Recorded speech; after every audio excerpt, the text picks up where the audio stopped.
You win an international football tournament on the grass. You lift the trophy. Then, 2 months later, an administrative board decides the match never happened. On January 18, 2026, Senegal defeated the host nation Morocco 1-0 after extra time to win the Africa Cup of Nations. But on March 17th, the Confederation of African Football, CAF, voided that result. CAF is the administrative and controlling body for African Association football. They declared Morocco the winners by a score of 3-0. Stripping a completed championship and rewriting a final scoreline 58 days after the final whistle does not happen in modern sports. The AFCON final has shifted from a sporting contest into a complex legal battle, one that will be decided at the Court of Arbitration for Sport, or CAS. CAS is an international quasi-judicial body established to settle disputes related to sport through arbitration. To understand the ruling, we have to look at the environment inside the stadium in Rabat. Deep into stoppage time, with the score tied 0-0, the referee awarded a highly contested penalty to the hosts following a review by the video assistant referee, or VAR. VAR is a match official who reviews decisions made by the head referee using video footage. In protest, the Senegalese players walked off the pitch and into the tunnel. Play was suspended for exactly 17 minutes. Eventually, the team emerged from the tunnel. Play resumed. The Moroccan penalty was saved, and Senegal's Pape Gaye scored the winning goal in extra time. That specific 17-minute window of an empty field is the exact mechanism regulators are now using to invalidate 120 minutes of completed play. This diagram illustrates the regulatory framework driving the prosecution, CAF Article 82. The rule states that any team that refuses to play or leaves the ground without the referee's authorization will be considered the loser and eliminated from the competition. The Moroccan Football Association built their appeal around this exact phrasing. CAF applied a strict interpretation of the stadium's physical boundaries. They ruled that the moment the Senegalese players crossed the threshold into the tunnel, the violation was complete. This triggered the punitive mechanism in Article 84, which mandates that the offending team automatically loses the match by a score of 3-0. CAF leadership defended the ruling, stating that enforcing these rules to the letter is necessary to maintain the credibility of international African football.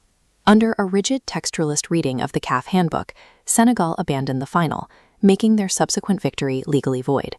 The defense is centering their appeal on a physical anomaly that occurred during the walk-off. While the squad retreated, Senegalese captain Sadio Mané did not go down the tunnel.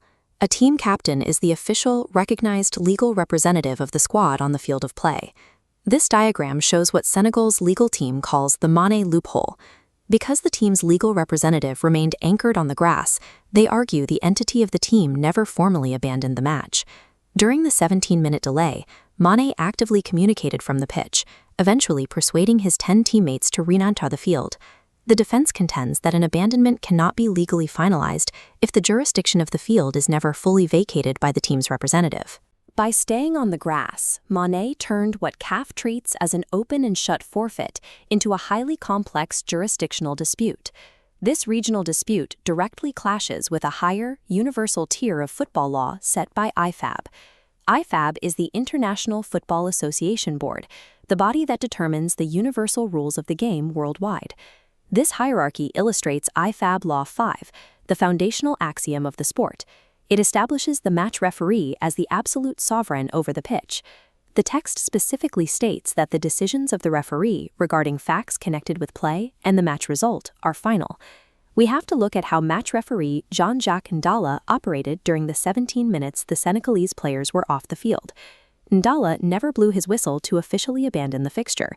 By holding the game, permitting Senegal to return, and signaling for the penalty to be taken, the referee legally cured the infraction under IFAB's universal laws.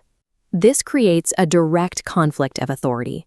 A regional administrative body is attempting to retroactively overrule the on-pitch decision of an IFAB-empowered official. This timeline plots the official match logs to show the physical sequence of the restart. The walk-off occurred at minute 90 plus 12, the return at 90 plus 20, and the penalty restart at 90 plus 24. This sequence introduces the legal concept of consent to a resumed sporting contest. Morocco actively participated in the restart when Brahim Diaz stepped up to the spot to take the penalty. Following the save, the Moroccan team played out the rest of stoppage time and the full 30 minutes of extra time. Senegal's legal team argues that by engaging in the rest of the match, Morocco implicitly accepted the referee's decision to continue play.